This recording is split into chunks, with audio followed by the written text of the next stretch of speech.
Saben que la Compañía de Jesús estuvo por años de años suspendida en el mundo entero. Y los conventos cerrados, expropiados, la masonería persiguió grandemente tal como persiguen hoy a los Opus Dei, que todo el mundo ataca a los Opus Dei. En ese momento era los jesuitas, como dice Sancho, como decía Don Quijote a Sancho, los perros ladran, cabalgamos. Porque con un caballo que no camina, ningún perro le... Hoy vamos a hablar hemos estado hablando 2 semanas anteriores sobre las escrituras. Hemos estado hablando de cómo se formó el canon de las escrituras, de los evangelios llamados deuterocanónicos, de los libros apócrifos, de quiénes son los escritores de los evangelios. Hemos estado ya una serie de casi un mes hablando de los evangelios. Y aunque el año que viene vamos a comenzar de nuevo el estudio de las escrituras por el Génesis, no tan detallado como yo lo hice, porque yo no creo que yo tenga paciencia para dar 15 años de clases de Biblia, pero daremos algo, por lo menos general por capítulo del Génesis. Vamos a hablar hoy de unas características que tenemos los cristianos tienen que saber sobre las escrituras. El otro está porotado hoy. Eso quiere decir que vienen grandísimas bendiciones y que el retiro va a ser algo espectacular. Por eso que el otro está desde ahora ya, como dijo, está ladrando, porque estamos cabalgando. Todo el mundo sabe que la escritura está dividida. Yo espero que esta me la conteste en Antiguo y Nuevo Testamento. Actualmente, empezamos bien. Actualmente, testamento indica la voluntad de alguien que se murió, ¿no? Cuando fulano hizo testamento, es la voluntad de una persona que se va a morir y quiere. Eso no es lo que quiere decir la palabra testamento en el idioma bíblico. Tenemos que empezar por ahí a entender lo que quiere decir la palabra, la historia, lo que quiere decir testamento. Testamento, y en este contexto de la Sagrada Escritura, quiere decir alianza, pacto. Testamento no quiere decir la voluntad de Cristo que se va a morir, sino quiere decir que está el libro del antiguo pacto y el libro del nuevo pacto. Yo les he dicho montones de veces, y se lo sigo repitiendo, que la Biblia, y lo vamos a ver mientras desarrollemos esta clase, la Biblia hay que verla dentro del pacto que se escribió. El gran problema de las iglesias protestantes, el gran problema de muchos católicos que no sabemos leer la Biblia, es que todo el mundo coge pedazos de la Biblia y lo lee por aquí, lee por allá, lee un libro, lee otro libro, como son libros diferentes, y vamos a ver lo son libros diferentes, como son libros diferentes, lo leen al azar y no se dan cuenta que todos los libros de la primera parte de los primeros 70 y tantos libros del Antiguo Testamento, que son libros que están amarrados ¿a qué? A un pacto. Y todos los libros del Nuevo Testamento son libros que están amarrados a otro pacto. Si tú no miras Sabiduría, Crónica, Éxodo, Génesis, si tú no lo miras dentro del pacto, el libro pierde totalmente el sentido de lo que tú estás leyendo y terminas leyendo ciencia ficción o haciéndote tu propia doctrina. Porque, aunque ustedes no lo crean, Abraham tiene que ver con Cristo y con el pacto. Moisés tiene que ver con Cristo y con el pacto. Los jueces tienen que ver con Cristo y con el pacto. Los reyes tienen que ver con Cristo y con el pacto. Los profetas tienen que ver con Cristo y con el pacto. Los libros sapiensales tienen que ver con Cristo y con el pacto. Eso es lo que mucha gente, por eso que se pierde la perspectiva cuando leemos la Biblia. Y eso es lo que yo creo, créanme, no porque ustedes sean privilegiados, pero poca gente en Miami sabe eso. Sacan por ahí, preguntan en qué edad tan iglesia protestante. Poca gente sabe que la Biblia hay que leerla. ¿Dentro de qué? Del pacto. Tenemos que tener súper claro, el Señor ha escrito 2 pactos. Ha hecho muchos pactos, un pacto con Noé, pero son pequeños pactos. Cuando hablamos de pacto, hablamos de ese amarre fuerte que tiene Dios con el hombre. Podemos hablar de pactos cósmicos, porque el pacto con Noé es un pacto de tú a tú en una tierra. Estamos hablando de pactos que afectan a todo el cosmos.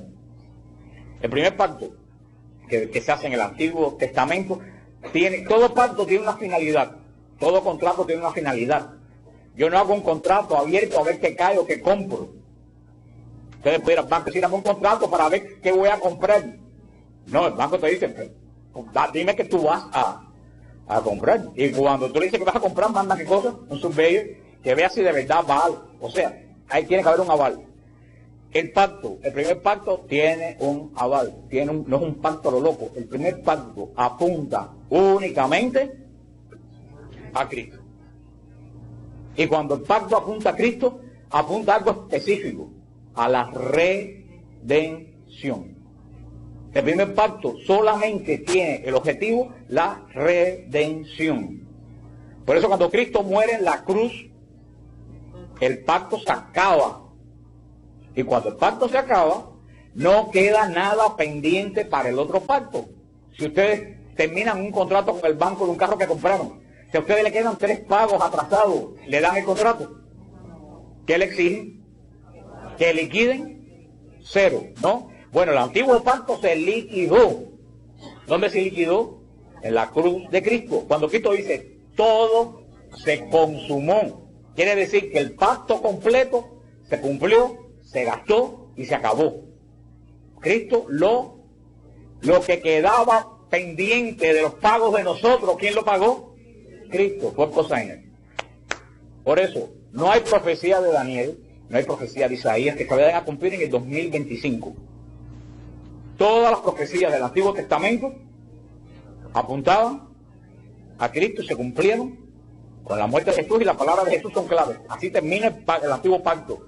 Todo se cumplió. Y la cortina se rasgó. Comienza el nuevo pacto. El nuevo pacto apunta exactamente lo mismo que el primero. El primer pacto apuntaba a la ¿qué?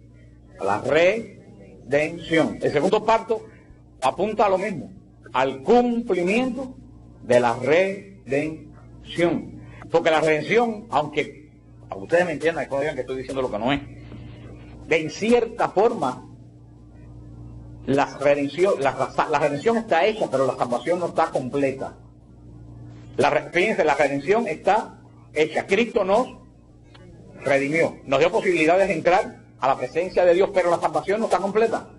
¿Por qué la salvación no está completa? Porque mientras quiere un ser humano por salvarse, la salvación está.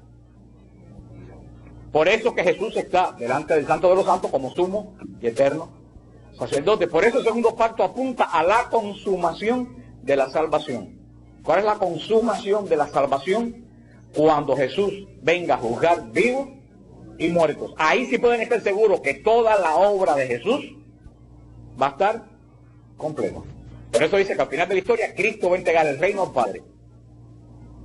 El reino que el Padre hizo 7 veces muy bueno, que nosotros echamos a perder. Jesús lo va a restaurar y se lo va a devolver al Padre muy bueno. Con una diferencia, que en el primer pacto estaba el demonio triunfando. Cuando se acabe el segundo pacto, el demonio va a estar totalmente destruido. ¿Ustedes entienden eso? Tú tienes que ver las epístolas de Pablo, el Apocalipsis, Hechos de los Apóstoles, los Evangelios, todo enfocando a la consumación de la salvación. Por eso si tú ves el Apocalipsis como invasiones extraterrestres, con explosiones atómicas, ¿qué tiene que ver eso con la salvación y con el pacto? Absolutamente nada. ¿Por qué pasan esas cosas? Porque la gente tiene una gran confusión y ven los libros como si todos los libros fueran escritos a lo loco. Tenemos que tener eso bien claro. Podemos decir, el Antiguo Testamento es etapa de preparación. Todo el Antiguo Testamento es etapa de ¿qué? Preparación. Tiene como centro el Antiguo Testamento la alianza de Dios con Moisés en el monte Sinaí. Este es el centro del primer pacto. La alianza de Dios hecha con Moisés en el monte Sinaí. El Nuevo Testamento es la etapa de la plenitud de los tiempos. Tiene en el centro la nueva y eterna alianza que cumple Jesús en el Calvario. Estas son las dos cosas que tenemos. Que en todo el Antiguo Testamento, ¿qué cosa es? Preparación. Y el Nuevo Testamento, plenitud. En el Antiguo Testamento es San Pablo, la carta a los Hebreos, el Antiguo Testamento es prefigura. Prefigura. ¿Qué quiere decir prefigura? Símbolo de lo que va a ser realidad en el Nuevo Pacto. En el Antiguo Testamento, físicamente. En el Nuevo Testamento, ¿cómo? A ver, ¿cómo en el Nuevo Testamento? espiritualmente. Todo en el Antiguo Testamento va a apuntar símbolos que se ven en el templo, el toro que se mata, la sangre que se riega sobre la gente como símbolo de salvación. Todos son figuras físicas de lo que en la nueva alianza va a ser una realidad espiritual. Por eso en la nueva alianza, el que no es espiritual se queda fuera y no entiende absolutamente nada. Porque la nueva alianza es una alianza espiritual. ¿Cuál es el gran problema? Que tenemos una muchedumbre en la iglesia que no es espiritual. Y no entiende absolutamente nada, ni del Evangelio, ni de la lectura, ni del Espíritu Santo, ni de la Trinidad, ni de Dios, ni de nada. Porque hasta la Eucaristía hay que entenderla espiritualmente, como he explicado tantas veces aquí. Porque acuérdense que la primera alianza es de la tierra, la segunda alianza es del cielo. A veces cuando hablamos en el Apocalipsis de eso. En la primera alianza todo el hombre lo ve con ojo humano. En la nueva alianza todo el hombre lo ve desde el trono de Dios para abajo, como Juan vio la historia, visto desde el trono de Dios, que es muy diferente cuando tú lo ves desde la tierra. Por eso la primera Jerusalén, y lo hablamos en el Apocalipsis, la primera Jerusalén es de la tierra, hecha en bloque, ahí vamos nosotros todos los años. La segunda Jerusalén es del cielo, es la Jerusalén espiritual del cielo, a la cual todos pertenecemos. ¿Tienen claro eso? La Biblia la conforman 73 libros. El Antiguo Testamento está compuesto por 46 libros. Pero cada libro del Antiguo Testamento, a pesar que están metidos dentro de una ¿qué? Alianza. A pesar que están dentro de una alianza, son libros separados uno de otro. Y hacer libros escritos en diferentes épocas, con cientos de años entre medio, hay diferentes géneros literarios. Hermano, cuando la iglesia decía que no todo el mundo puede leer la Biblia, la iglesia sabe por qué lo decía. La Biblia es un problema. Cuando tú no la lees, como la tienes que leer, termina la gente media loca, termina la familia dividida, termina gente volando ranchos, gente en secta, por no leer la Biblia adecuadamente. Por eso que la iglesia dijo, la Biblia sin una guía adecuada es un problema. Porque si tú no miras la Biblia, primero dentro del pacto, después de acuerdo al género literario que está escrito, también pierdes el mensaje. Hay libros en el Antiguo Testamento, hay libros históricos, hay libros que son historia, nada más historia. A ver, díganme a ver, ¿quién se le ocurre un libro histórico del Antiguo Testamento?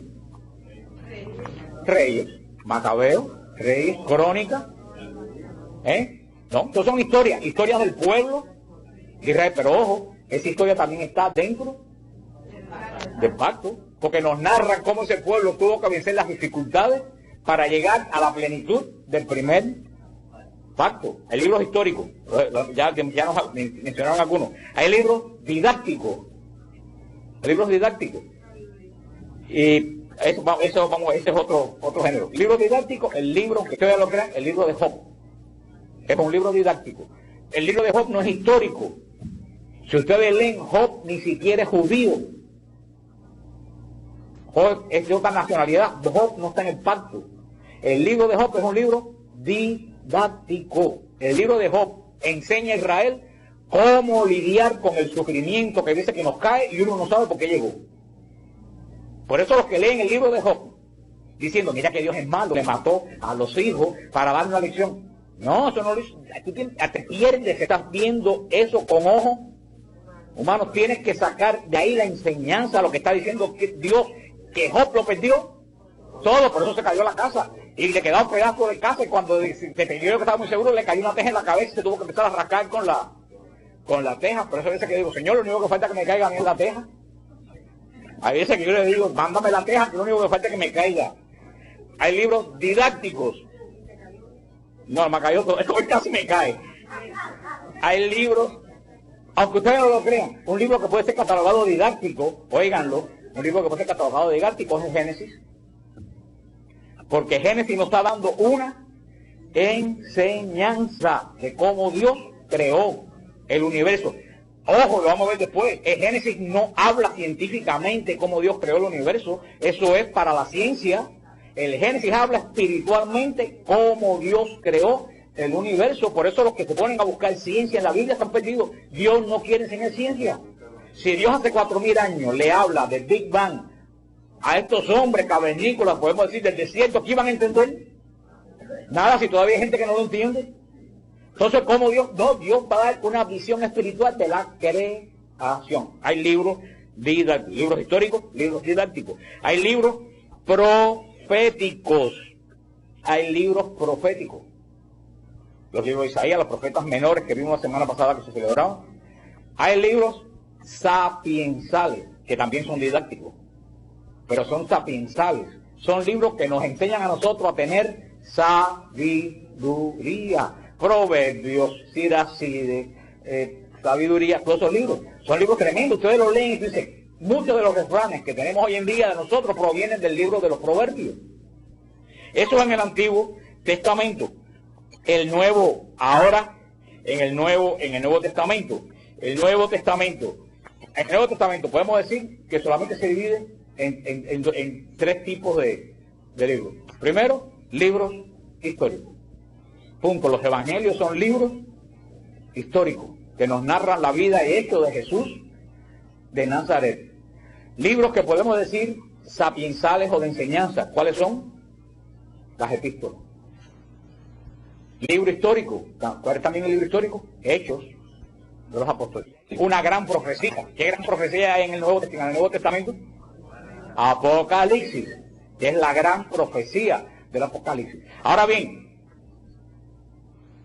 en el Nuevo Testamento solamente Apocalipsis es un libro simbólico, porque hay personas que, los liberales que andan por ahí, quieren decir, bueno, si el Génesis es sapiensal, los evangelios son sapiensales. No, los evangelios no son sapiensales. Las personas que escribieron los evangelios fueron testigos que narran una historia que vieron. Ahí no hay símbolo. La samaritana no simboliza Samaria con las 7. No. Cuando el evangelio dice que Jesús estaba sentado en el borde, Samaria con las 7 como colina no se sienta a abrir un borde de un pozo. Entonces, tenemos, porque hay personas que dicen, bueno, porque a lo mejor la entrada a Jesús en Nazaret es una cosa que cogieron de los evangelios poéticamente. No, los evangelios son históricos. Vamos a ver eso un poquito después. ¿Qué es estos dos libros del Nuevo Testamento? Los dos libros del Nuevo Testamento son revelación divina. Revelación en la Biblia no quiere decir que yo les voy a decir, les voy a contar algo. Ahora todo el mundo mira para acá a ver qué voy a contar. No. Revelación en la Biblia quiere decir como cuando aquí yo hago así, todo el mundo mira a ver qué hay ahí. Eso es revelación. Todos que le calacaron la cabeza a ver qué había ahí adentro, eso es lo que es revelación. No es que yo le explico algo, sino que yo levanto algo y todo el mundo ve lo que hay. No, todo el mundo ve, que yo no tengo que explicar, que solamente con levantar todo el mundo ve lo que hay. Eso es revelación. Porque hoy en día la gente piensa que revelación es explicación, y son dos cosas totalmente diferentes. ¿Quién es el gran revelador? Dios. Dios es el gran revelador de las Escrituras. En primer lugar, Dios mismo se da a conocer. Dios no es un Dios nebuloso como la nueva era, que no se sabe dónde está, ni quién es, y que está aquí, que está en una mata, y que está en la cascada, y que está en yo no sé qué. El Dios de nosotros, desde que se revela, se presenta. Coge la tarjeta de crédito, coge la tarjeta y dice, mucho gusto, ya ve de los ejércitos. Y Moisés hizo lo mismo que Vertica. Déjame ver quién lo mandó. Nuestro Dios, lo primero que hace cuando se presenta al hombre es revelarse. No es un Dios extraño, es un Dios personal, un Dios que es la gran revelación del libro del Éxodo. Yo soy el que soy, que no es un nombre. Ahí es donde están fallando los testigos de Jehová. Y por eso esta religión es falsa desde el comienzo. Lo que da Dios en el monte Sinai no es un nombre, es una definición. Moisés le dice, ¿quién tú eres? Y Dios no le dice, yo soy Miguelito. Si Dios le dice, yo soy Miguelito, o yo soy Emmanuelcito, él le hubiera dicho eso a Moisés. ¿Qué le hubiera dicho eso a Moisés? Nada. Pudiera pensar, esto es uno de los tantos dioses cananeos de los alrededores, Baal, tanto. Él no dice su nombre, él dice quién es él. Yo soy el que soy. ¿Tú sabes lo que dice Dios a Moisés? No hay absolutamente más nadie. Yo soy la plenitud de todo. Ahí no deja espacio para ningún. Nuestro Dios es exclusivo. Que después Jesús lo va a decir. El que no está conmigo, está contra mí. El que no recoge conmigo, desparrama. No hay pedazo para ningún otro Dios. ¿O estás o no estás? Pero eso no fue Jesús. Eso es el principio. Yo soy el que soy. Los judíos que no conocen el nombre Jehová. Tú preguntas por Israel Jehová y te preguntas que qué calle vive. Empezando que los judíos no tienen J. Ellos no pueden pronunciar la J. No hay J en el vocabulario judío. La J de ellos es gutural. No hay J. Todos los rabinos con que yo he hablado en Israel dicen que lo más cerca que hay de yo soy el que soy, que es como lo llaman ellos, es el eterno. El que no tiene principio ni tiene fin.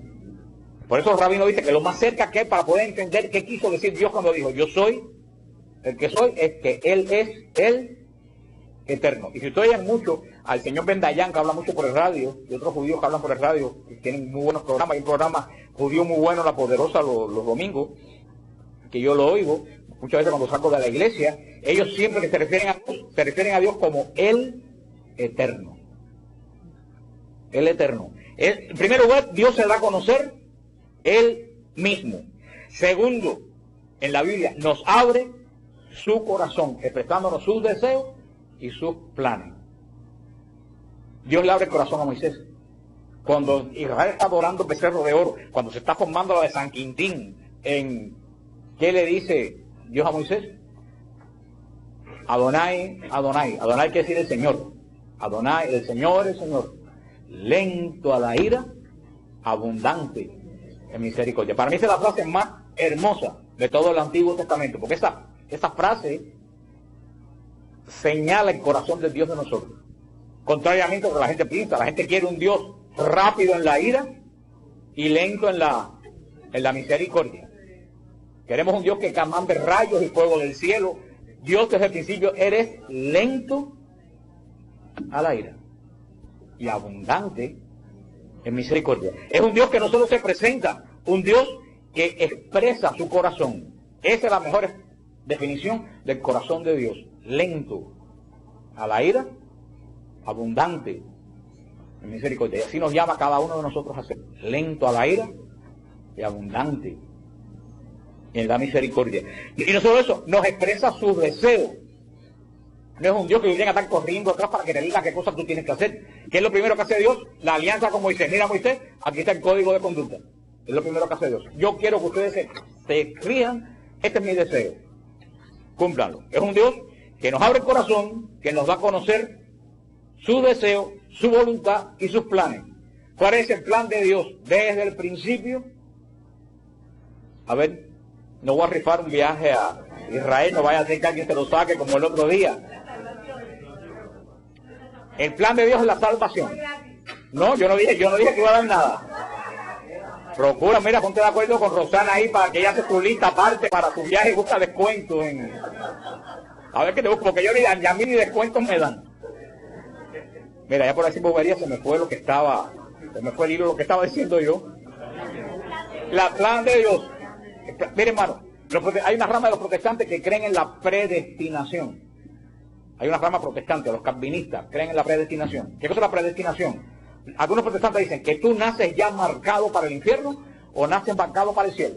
Desde que estás en el vientre de tu madre, tú estás marcado para ser carne del infierno. Esto no es doctrina cristiana.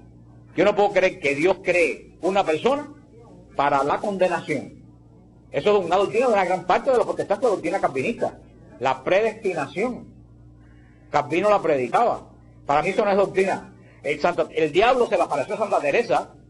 Ustedes saben que Santa Teresa contó mucha gente de toda Santa Teresa y el diablo. Igual que el Padre Pío con el diablo. Los santos tenían una gran relación con el diablo también.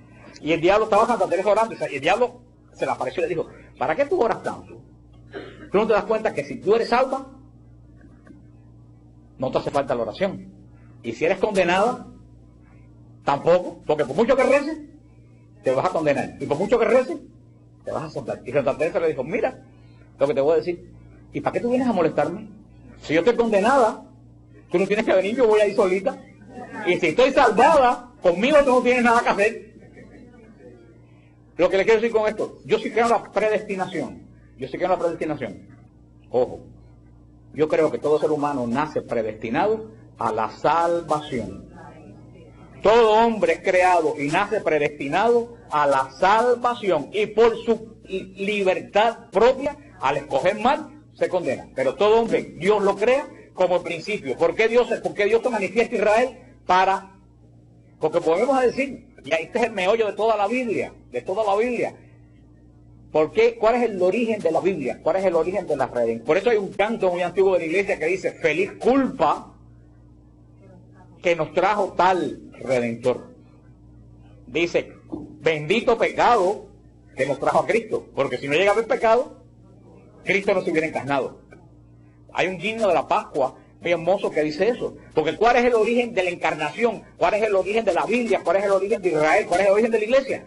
Que Dios vino a arreglar lo que nosotros desarreglamos.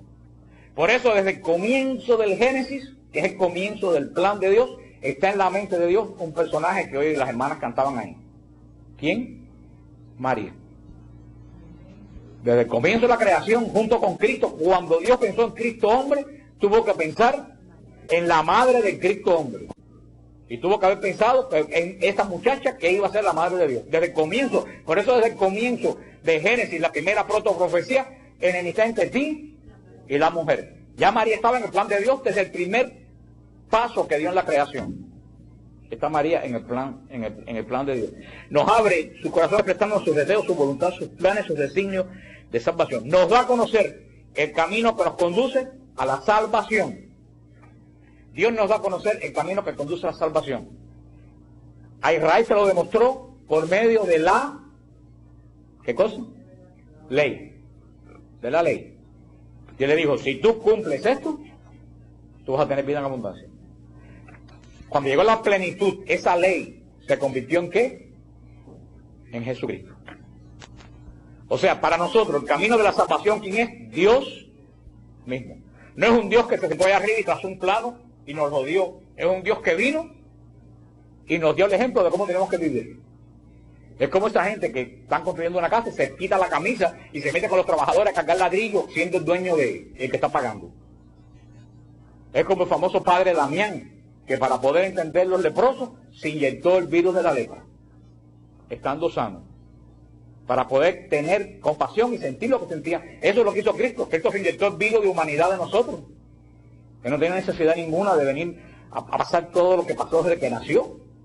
Por eso no es solo un Dios que nos enseña el camino, es un Dios que va. Fíjate, hasta en el Antiguo Testamento, ¿quién iba delante de Israel por el desierto?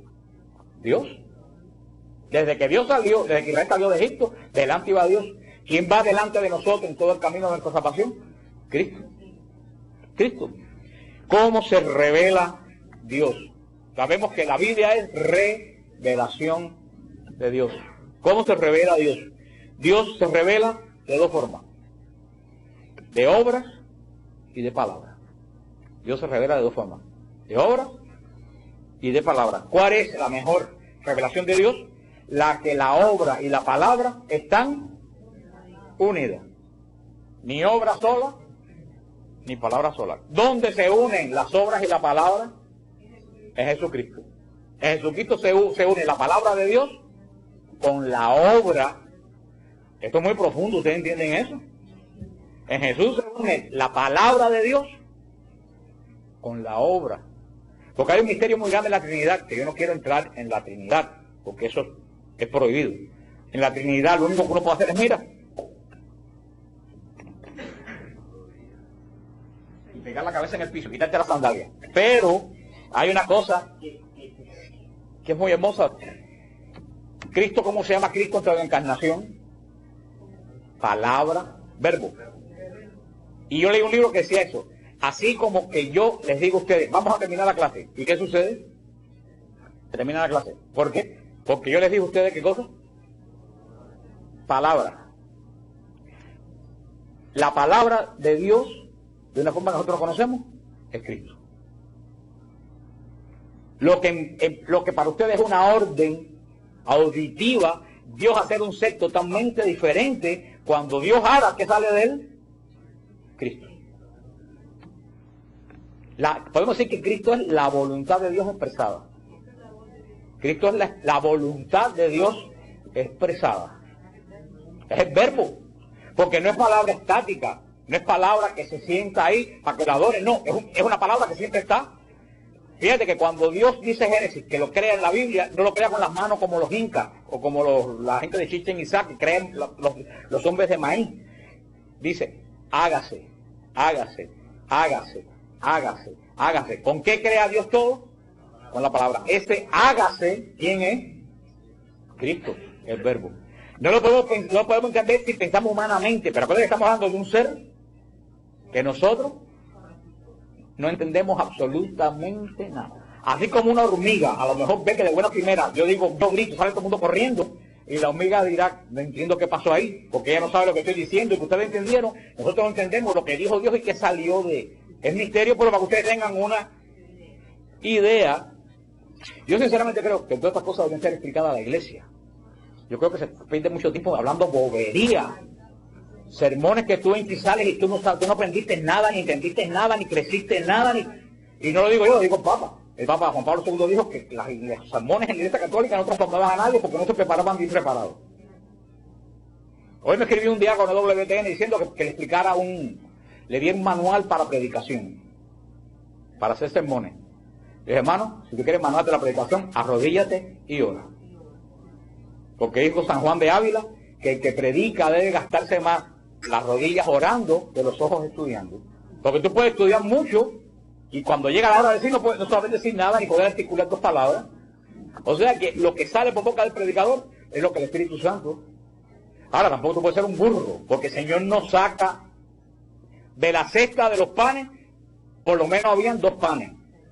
Si no llega a haber 2 panes, el Señor no saca nada, porque Dios de la nada, Él puede sacar algo, pero estoy hablando en el plano humano, no saca nada. Para que un predicador pueda sacar algo de sí, tiene que tener algo adentro, pero tampoco confiar en lo que tú vas a decir, el plan que tú vas a hacer. Tú tienes que prepararte, es decir, Señor, ahí está todo ligado a lo que yo sé, ahora de ahí saca tú lo que tú quieres que se diga.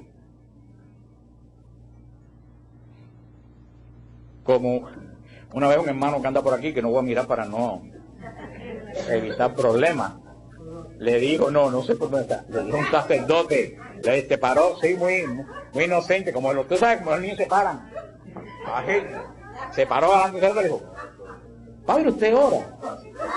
Cuando se acabó la misa, y el padre le dijo, ¿y por qué tú me preguntas eso? Dice, porque no se nota. Yo dije, trágame tierra, pero yo dije, este hombre ha dicho lo que yo pienso y no me ha atrevido. Yo dije, santa inocencia, porque no lo dijo con malicia. Tú sabes, papá, que dice algo con malo. Lo dijo porque de verdad, dijo, aquí hay algo que no me cuadra en todo esto. Y por eso dijo, yo sé lo que no cuadra aquí es la falta de oración. Y hablaba perfectamente bien, pero hablaba académicamente. El fiel sabe, cuando se habla académicamente, alguien me decía, ¿con qué seguridad tú dices las cosas? Digo, porque las creo. Si yo no las creyera, yo no lo pudiera decir. Por eso que yo digo, ¿se creerá muchas veces lo que se dice? ¿O estaremos hablando académicamente? Pues Dios se revela en obras y de palabra. ¿Cómo se transmitió la revelación divina?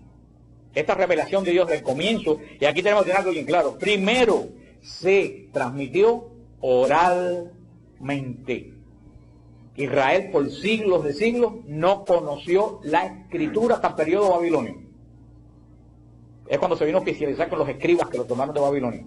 Aunque había 7 escrituras, pero una escritura muy rudimentaria que no había un establecimiento para escribir los libros. Había rudimentos, fragmentos, tablas, pero toda la primera parte de la Biblia se transmite oralmente. Por eso que si ustedes ven que Génesis es repetitivo, y vio Dios que era bueno, y vio Dios que era bueno, pasó el primer día, pasó el segundo día, y vio Dios que era bueno, porque eso se iba transmitiendo de generación en generación. Esta es la tradición oral que se transmitió vivamente de padre a hijo, de tribu a tribu, que estaba guardada en el corazón del pueblo de Dios. Más adelante, esta tradición, sobre todo el periodo de florecimiento del escribir en la Biblia, aunque vamos a decir, había escritura anteriormente, pero la escritura judía hasta el día de hoy es muy elemental. Créanme, hasta el día de hoy, en el siglo XXI, la escritura judía no hay vocales hasta el día de hoy, nada más que hay consonantes. Y yo le decía a los amigos míos de Israel, entonces, ¿cómo tú lees un letrero que tú nunca has visto? Dice, no lo puedo leer, tengo que preguntarlo. ¿Cómo suena? Es como si pusiera NSQR. A lo mejor si tú sabes lo que quiere decir, tú lo sabes, pero si tú llegas por primera vez y lees, no es como nosotros, no hay vocales hasta el día de hoy. Ahora hay un sistema nuevo, que lo tienen en algunos lugares, en otros no, que ponen en puntito, debajo de las consonantes, las vocales. ¿Un puntito? ¿Dos puntitos? Ahí, así. Ahora sí, dijeron la B, está muy mal en gramática. Y ahora se puede leer, pero no, todavía no está generalizado. Si ahora en el siglo XXI la escritura es tan rudimentaria, un idioma muy rudimentario en palabras. No hay palabras abstractas, solamente palabras concretas. Un idioma muy limitado. Ahora, imagínense en la época de Moisés. Por eso, cuando Israel va a Babilonia que ya tiene un sistema de escritura, y tiene un código de Hammurabi y todo está desarrollado, Israel aprende de la escritura babilónica y trae esos conocimientos al templo y comienza la escuela de los escribas. Y ahí sí empiezan a escribir ya todos los libros como los conocemos hoy y como Dios manda. Pero ya eso es después, un periodo muy posterior. Aunque hay fragmentos anteriores, pero vuelvo a decir, muy rudimentario. Ya cuando se crea la escuela de los escribas, eran gente que nada más que se dedicaba en el templo, eran como fotocopiadoras humanas. El trabajo de los escribas nada más que era escribir, copiar. Todo profeta tenía su escriba, que iba escribiendo lo que el profeta decía. Las tradiciones orales se fueron escribiendo. Ahora, ¿quién escribió la Biblia? Por supuesto, la inspiración de la Biblia viene de... Ahora, los hombres que escriben la Biblia se llaman agiógrafos. Agiógrafos. Se llaman los que escriben la Biblia. ¿Por qué se llaman agiógrafos? Porque verdaderamente hay muchos libros de la Biblia que no sabemos quién lo escribió. No por los liberales que dicen que los evangelios no lo escribieron San Mateo o el otro. Estamos hablando de una época ya de San Mateo, San Juan y San Lucas histórica, cuando la cultura griega está totalmente desarrollada, cuando ya Cicerón escribió sus libros en Roma. Estamos hablando de 2000, 3000 años atrás, cuando Roma no existía, cuando Grecia no existía. Por eso muchas veces no sabemos quién escribió los libros del Antiguo Testamento, en el sentido que en el Oriente, en esa época, no había tanta importancia como quién escribe el libro, como qué es lo que está diciendo. Asimismo, que todo el mundo sabe que Deuteronomio sale de quién, de Moisés, el gran legislador. Pero es muy posible que no lo haya escrito Moisés, que lo hayan escrito gente posteriores con la enseñanza de Moisés. Porque no se especificaba en esa época tanto en el autor como en el mensaje. Por eso todos los escritores del Antiguo Testamento, se puede saber seguro que David escribió bastantes salmos, aunque no todos. Se puede saber que Salomón escribió 1 o 2 libros sapiensales. Pero, ¿quién escribió los Macabeos? ¿Quién escribió Levítico? Sabemos que fueron sacerdotes levitas, pero ¿qué nombre de no sabemos? Por eso a los escritores sagrados, ¿cómo se les llama? Agiógrafos, los que recibieron la inspiración de Dios y lo plasmaron. Pero siempre tenemos que tener bien claro que el autor de la escritura es Dios mismo. El hombre solamente escribe lo que Dios le inspira. Punto. Por eso no es importante saber quién escribió. ¿Quién escribió? Dios. Punto. Materiales de escritura, no nos interesa mucho quién se escribió, pero la Biblia se escribió en papiro y en unas tiras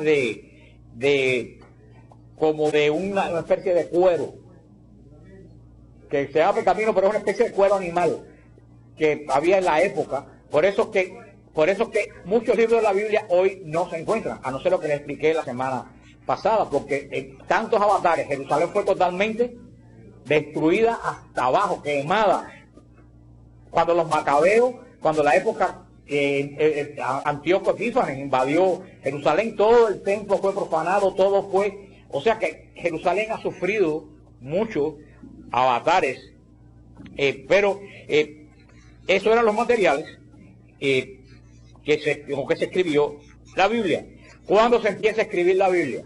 Se cree que la Biblia se empezó a escribir alrededor del año 1000 antes de Cristo.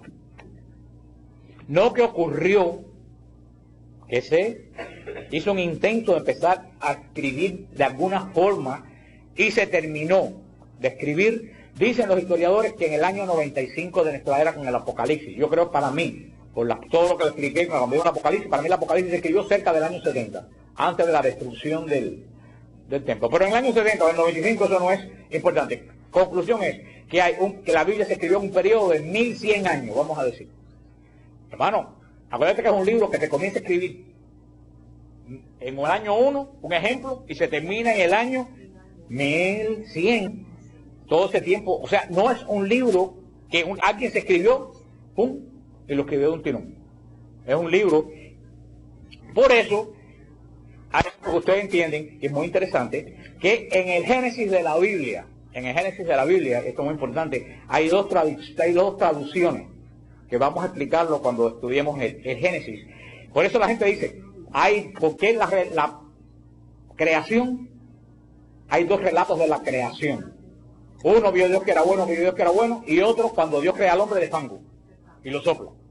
Hay dos. La primera tradición del Génesis se llama tradición yavista. Yavista. ¿Por qué? Porque llaman a Dios, adivinen, como saben, Yahvé. El tetragrama, llaman a Dios. La segunda tradición es la tradición eloísta. ¿Por qué se llama eloísta? Porque llaman a Dios Elohim. Son las dos tradiciones. La tradición yavista. La tradición yavista es una tradición popular. Una tradición popular que tiene a lo mejor metido un poco de folclore. Porque todo esto, esta palabra de Dios mezclado con folclore israelí. Es la tradición yavista. Y parte de Génesis, parte del Éxodo, parte de Números, es tradición yavista. La tradición eloísta está escrita por los sacerdotes del templo. Tenemos ya una traducción seria, una traducción teológica. Es la traducción que es el Decálogo. Si tú comparas la creación de Adán y Eva con el Decálogo, tú te das cuenta que son una es un poco más frívola y la otra es más solemne. Son las dos, pero las dos son palabras de Dios, son palabras de Dios. ¿Por qué? Porque la tradición eloísta, que es Dios que era bueno, los 7 días, ¿qué es lo que quiere decir Dios a la gente? Es cómo Dios crea el mundo del desorden, ¿a dónde? Al orden. De la nada a lo máximo de la creación. ¿Quién es lo máximo de la creación? El hombre. Fíjate que no aparece el hombre, después aparecen los peces, no.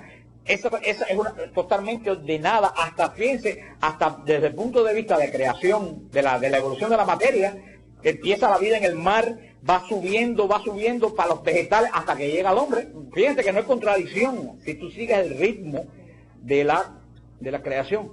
Esa es la creación. Ahora, ¿cuál es la tradición yavista popular de los juglares? Que todo el mundo empezó a decir la pregunta que se hacen todos ustedes. Si Dios hizo el mundo tan bueno, ¿de dónde salió este desastre que tenemos alrededor? Entonces, el pueblo, los yavistas, hacen la segunda visión de la creación. Le dicen, ¿tú sabes por qué el mundo está así? Por esto. Y ponen la historia de Adán y Eva. Esto está bueno porque el hombre, en vez de obedecer a Dios que lo creó, lo desobedeció por querer ser como él. ¿Ustedes entienden cuál es una entronca dentro de la...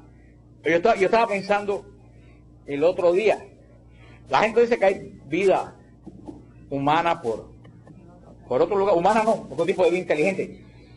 Yo sinceramente, verdaderamente, y no es discusión científica, es una opinión mía personal que estaba meditando en eso, yo no lo creo. Porque para mí, en este mundo, en este universo vacío, ¿tú sabes quién es la cúspide de este mundo medio vacío? Nosotros. Nosotros podemos saber que vivimos. Una vaca puede saber que está viva, ¿no? Una vaca le pasa la lengua a cuando pare a las vaquitas o lo que sea, porque sabe que es su hijo, por instinto. Cuando ese buey se hace grande, si no lo separan, tiene sexo con la madre porque no puede reconocer al hijo ya. O sea que los animales van por instinto. Los únicos que pueden reconocerse a sí mismos somos nosotros. Y los únicos que pueden reconocer que tienen un creador somos nosotros. Por eso que dice la Biblia que nos hizo casi, y ahí está la cosa que estaba meditando, por eso dice la Biblia que nos hizo casi como dioses. Porque después de Dios, el ser más perfecto que hay en el universo, somos nosotros. Porque la oveja crea, pero no tiene conciencia. Las abejas están en el día de hoy haciendo exactamente lo mismo que hicieron hace 6.000 años. Y nosotros no. ¿Ustedes entienden eso? Por eso que dice la Biblia, decir semejante a los dioses. Porque si tú vienes a ver, nosotros somos semejantes a Dios. ¿Y por qué somos semejantes a Dios? Porque en nuestra constitución animal, ¿qué es lo que habita? El Espíritu de Dios, que nos hace imagen y semejanza. Yo no creo que ese hecho se haya vuelto a repetir en el universo. Yo creo que en este mundo, en este universo vacío, estamos nosotros como una cosa rara, porque Dios por amor nos puso aquí. Y el hombre, yo no creo que el hombre esté sentado a recapacitar en eso. Tenemos también la tradición deuteronomista, y es un poco más adelante, que es la que está toda la parte legislativa que se encuentra en el Deuteronomio, y también está el código sacerdotal, que son los que tienen todos los textos jurídicos del Antiguo Testamento. Ya para terminar, porque la semana que viene, que me sé esto dar en un solo día, pero hoy solo más que he caminado 4, porque está interesante esto. ¿En qué lengua se escribe el Antiguo Testamento? Se escribe en 2 lenguas, hebreo y griego. Hebreo y griego. Son las lenguas en que se escribe todos los 2 testamentos, las 2 lenguas bíblicas, hebreo, el Antiguo y el Nuevo, hebreo y griego. En el Antiguo Testamento, hablamos la semana pasada, hay fracciones en griego, como Macabeo, parte de Esther, parte de Daniel, es en griego, básicamente hebreo. Nuevo Testamento, hay libros hebreos como el de Mateo y muchos libros escritos en griego. Son las 2 lenguas. Pero sí tenemos que tener una cosa bien clara.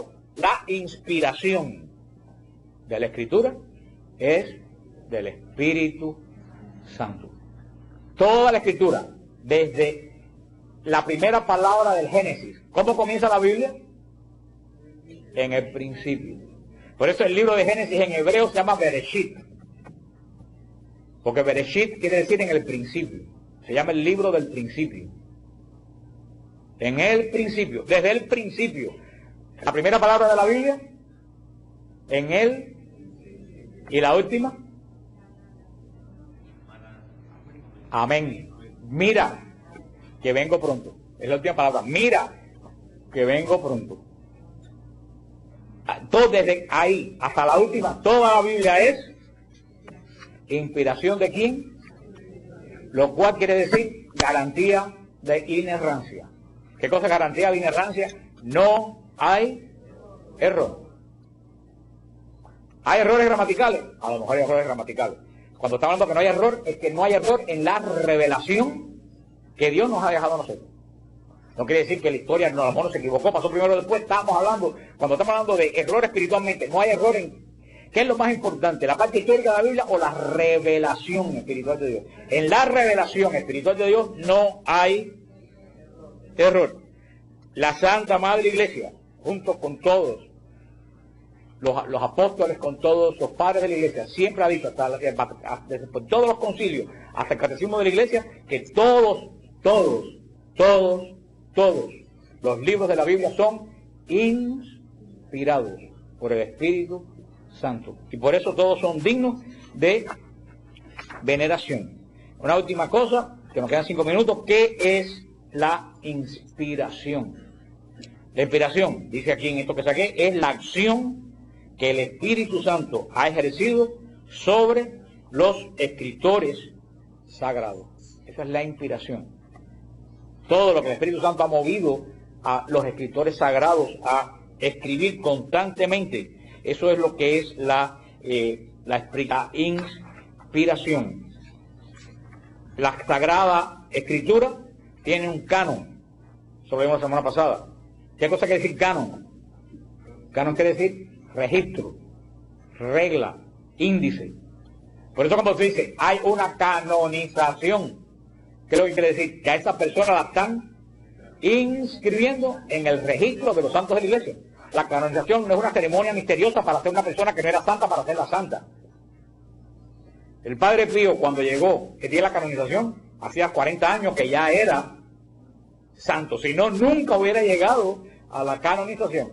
La canonización es el acto en que el Papa inscribe al Padre Pío en el registro de los hombres que tenemos la seguridad que están delante del trono de Dios. Punto. Eso es lo que hay que decir canon. La Escritura, lo vimos la semana pasada y no vamos a abundar en ello, tiene un canon. Hay un canon del Antiguo Testamento y hay un canon del Nuevo Testamento. Y terminamos con las palabras del concilio, de la constitución divina, de la palabra divina del concilio, donde dice, como todo lo que afirman los hagiógrafos, cuando ustedes digan por ahí la palabra geógrafo, ya ustedes saben a qué se refiere.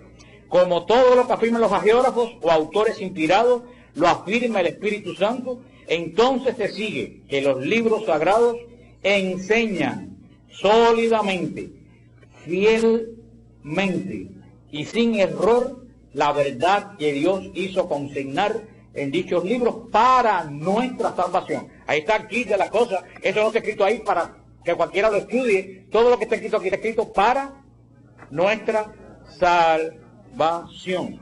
Toda la Escritura inspirada por Dios es útil para enseñar, reprender, corregir, instruir en la justicia, para que el hombre de Dios esté en forma equipado para toda obra buena, como lo dice el mismo San Pablo. O sea que toda la Biblia es inspirada.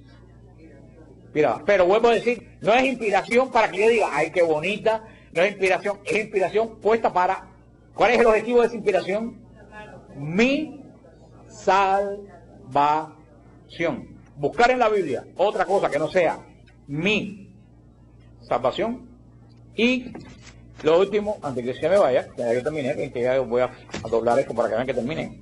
Algo que yo quiero, hablando de lo que es la Biblia, que yo quiero que a ustedes les quede bien claro en lo que es inspiración y verdad. Cuando dice inspiración sagrada, no estamos hablando de inspiración histórica, que ustedes entiendan eso. Históricamente, la Escritura puede haberse equivocado en algo históricamente, que si Israel cruzó antes por Jericó y después por yo no sé dónde, que si el sol no se paró en Gabaón, porque cuando dice que el sol se paró en Gabaón, un ejemplo, ¿qué es lo que Dios quiere?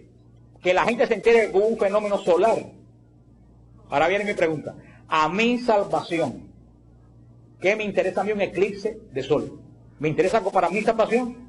No. Entonces tienes que decir, cuando Dios dice que el sol se paró en Gabaón, vamos a ver qué es lo que dice para mi salvación. ¿Qué es lo que quiso decir? Que Israel, el sol no se puso hasta que Israel no ganó, porque Dios le dio luz a Israel hasta que Israel ganó, porque era la voluntad de Dios que ganara.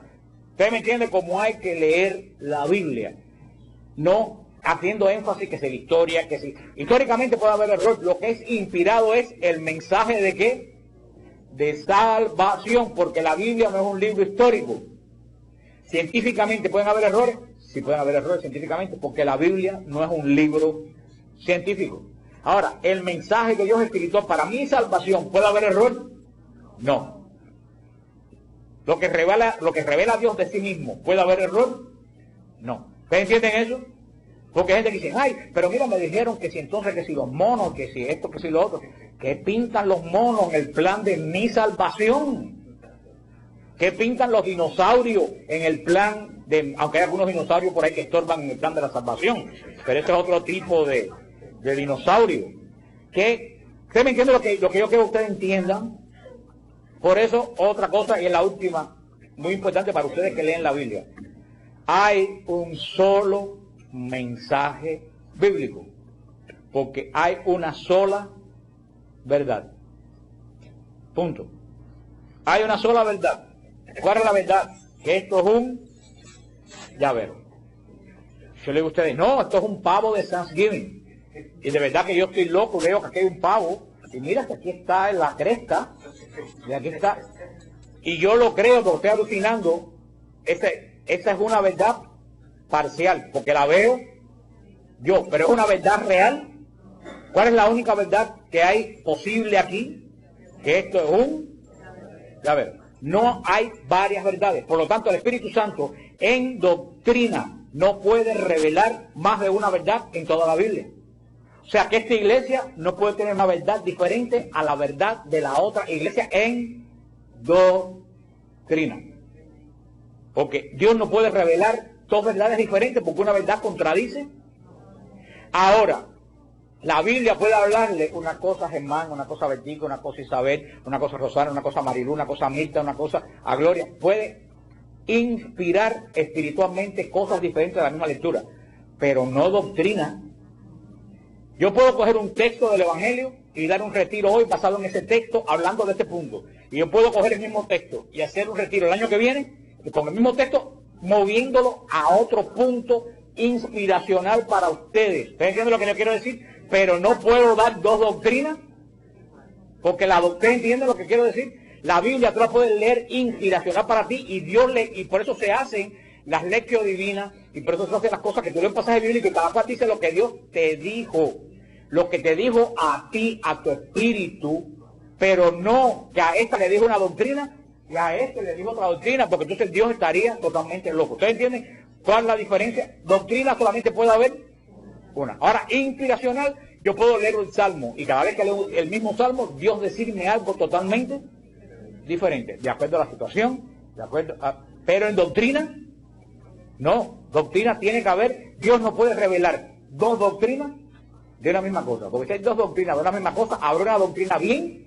y la otra es mentira. ¿Ustedes tienen claro eso? Ya veremos la semana que viene lo que dice el apóstol Pedro de cómo se tiene que leer la Biblia. ¿Alguna pregunta sobre esto? Creo que la semana que viene seguimos, sobre esto que hemos hablado hoy. ¿Alguna duda sobre esto?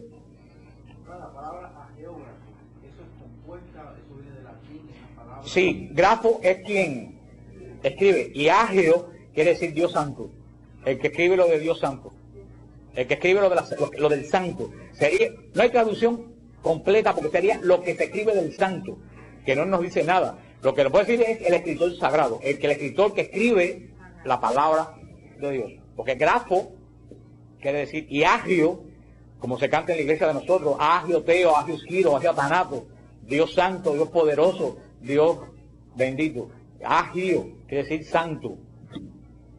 Santo. El que escribe los, podríamos decir, el que escribe los santos. El que escribe los santos es agiógrafo. Hablabas del origen de la Biblia, yo lo entendí, pero no estoy muy clara. ¿Podríamos decir que el origen de la Biblia se compone de obras y palabras? Ligada. Es la que tiene su plenitud en Cristo. Porque fíjate lo que tú preguntas. Dios da la ley, ¿en qué forma? Forma de palabra, en el monte Sinaí. ¿Pero qué tiene que hacer Israel? Vivirla, traducir la palabra ¿en qué? En obra, porque si Israel no traduce la ley y no la vive, cae en pecado. ¿Cómo los protestantes van a decirme que las obras no sirven para nada? Las obras es la plenitud de la palabra.